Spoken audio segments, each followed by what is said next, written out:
સિંહ જોવા ગયા ને ત્યાં ભાઈ સિંહને તડકો લાગી ગયો હતો ને તે ભાઈ ઓલું કુંડ જેવો હતો ને એમાં બેઠો હતો પાણીમાં.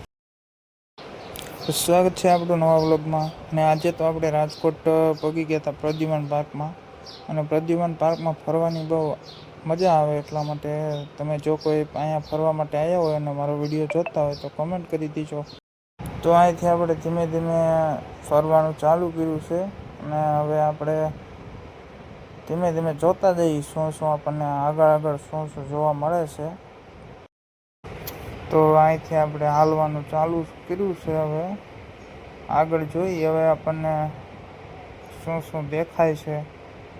તો બને ત્યાં સુધી પૂરેપૂરો વ્લોગ આપણો જોઈજો અને લાઈક કરજો, શેર કરજો, સબસ્ક્રાઈબ કરજો અને જો ફેસબુકમાં જોતા હોય તો ફોલો કરી દેજો.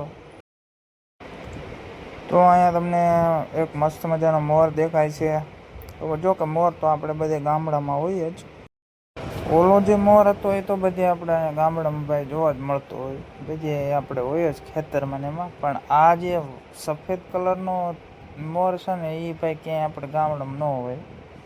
આ જુઓ તમે, સફેદ કલરનો ધોળા કલરનો મોર તમને જોવા મળે છે. ને આ મોર છે ને એ તો તમને બહુ જ આમ મસ્ત લાગે ભાઈ. આ મોર એટલે કાંઈ ઘટે નહીં.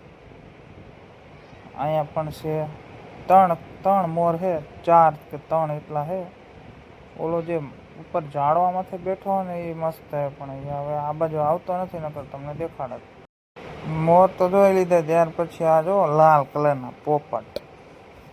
આવા પોપટ તો ભાઈ આપણે ક્યાંય હોય નહીં, પણ પ્રદ્યુમન પાર્કમાં આપણને જોવા મળે છે લાલ કલરના. અલગ આખો ભાઈ પક્ષીઓનો વિભાગ છે, પોપટનો ટૂંકમાં કહીએ તો. અને અહીંયા આપણને અલગ અલગ જાતના જે પોપટ હોય ત્યાં આપણને અહીંયા જોવા મળે છે. અને આ સફેદ કલરનો પોપટ અહીંયા છે. આપણે લાલ કલરનો પોપટ જોયો અને આ સફેદ કલરના છે પોપટ. ત્યાર પછી આ કાળા કલરના પોપટ છે. તમે બધા લીલા કલરના પોપટ જોયા છે, પણ આવા લાલ, પીળા, કાળા એવા પોપટ તમે ક્યાંય નહીં જોયા હોય.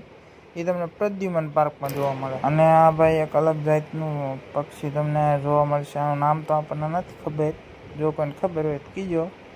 અને અહીંયા ચકલીઓનો વિભાગ છે. અલગ અલગ ચકલી તમને અહીંયા જોવા મળતી. પોપટને એવું બધું જોઈને આપણે પહોંચી ગયા હતા ભાઈ માછલી ઘરમાં. અને અહીંયા તો ભાઈ 5 રૂપિયા ટિકિટ લીધી હતી માછલી ઘરમાં જવા માટે અંદર. તો 5 રૂપિયા દઈને આપણે પહોંચી ગયા અંદર માછલીઓ જોવા માટે. અલગ અલગ વેરાયટીની માછલી તમને અહીંયા જોવા મળતી હોય છે. ઉપર ભાઈ માછલીનું નામ લખેલું હોય, એની કેટલા વર્ષ જીવશે એ બધું તમને અહીંયા લખેલું હોય. અને ભાઈ ઝીણાથી લઈને મોટી મોટી માછલીઓ તમને અહીંયા જોવા મળે. સિંહ જોવા ગયા ને ત્યાં ભાઈ સિંહને તડકો લાગી ગયો હતો ને તે ભાઈ ઓલું કુંડ જેવો હતો ને એમાં બેઠો હતો પાણીમાં.